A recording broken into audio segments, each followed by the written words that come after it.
Somewhat similar, but somewhat different. So you have to kind of get a beat on everything, and just make sure you're on the same page with the 5 guys up front and the running backs, and just making sure if you adjust the protection due to blitz or whatever, that everyone understands and they hear it and be able to roll with it. And that's pretty tough to simulate in practice. Not necessarily. That's why we have blitz drills, against our defense, and that's really something that's game-like. So you have to make it on the run in the due time and be able to make your reads at the right time. Yeah, how big a role do you think Berrian can play in his offense? Very big role. Very big role. Well, everyone has a tough year last year. And I think for Bernard, it's the same way. You put it behind you and you focus in on what we're doing here. He's made some big-time catches out there for us. So has Michael Jenkins. And obviously, Percy speaks for itself. You want to get him involved in our tight end. So we have a lot of great guys that we can get the ball to that can really contribute for this offense. So it's going to be, one week, one guy had 5-6 catches. Another week, another guy had 5 or 6 catches. The guy who had 5 or 6 catches in the previous week maybe only have 2 or 3. But that's really just, what can you do to really contribute to what we're doing to help us win? Is Berrian more the guy who can potentially stretch the field for you with his speed, that vertical throw? Absolutely. And it's not just his speed to get downfield, but he's a good route runner as well. So it can be the intermediate passing game as well. How would you assess Connor's development so far based on what you've seen of him on the field and in the classroom? Well, I've been in that position before. It's right at this particular point, things can be swimming, but he's picking up on things fast.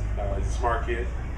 Now it's just really for him to just kind of get adjusted to the speed of practice and the difference in the speed of the game. When you get in game situations, you got to make decisions a lot quicker. You'll see a lot of blitz looks. And that's something that he'll be faced with as his time continues on, and he'll begin to get adjusted as we continue. Donovan, both teams obviously similar off seasons. You all missed the OTAs, shorter camps. What do you think the quality of football is going to look like on Saturday? Guys out there trying to make a play. Some can look great. Some will look a little sluggish. But that's just what the first preseason is all about.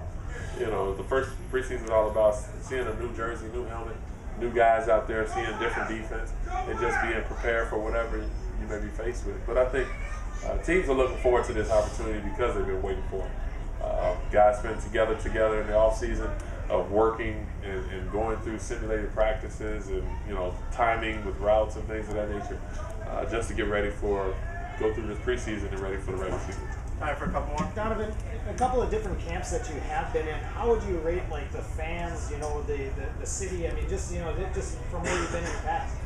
Well, I haven't been here long enough, but I can definitely say the fans here in Mankato have been outstanding. Each morning they're out there. Each afternoon they're out watching us ride our little motorcycles to meetings, trying to get autographs. When we leave meetings and we go to lunch, when we go back for the evening meetings and after evening meetings, they're still out there waiting for us. So they've been very excited. We've been excited to see them. If we happen to go get something to eat, they're there. We want to thank the people in Mankato for really taking care of us. Great restaurants, great fans. We'll be probably going to restaurants tonight, so if they're listening, please, we'd like to eat for free, but we'll pay if that's what you want us to do. We don't mind eating for free, or eat for free. The quarterback who was here before you never came to Mankato and wasn't exactly somebody who hung out with the guys. Have you made a conscious effort to kind of simulate to the guys? Well, I think you don't have to hang out with the guys.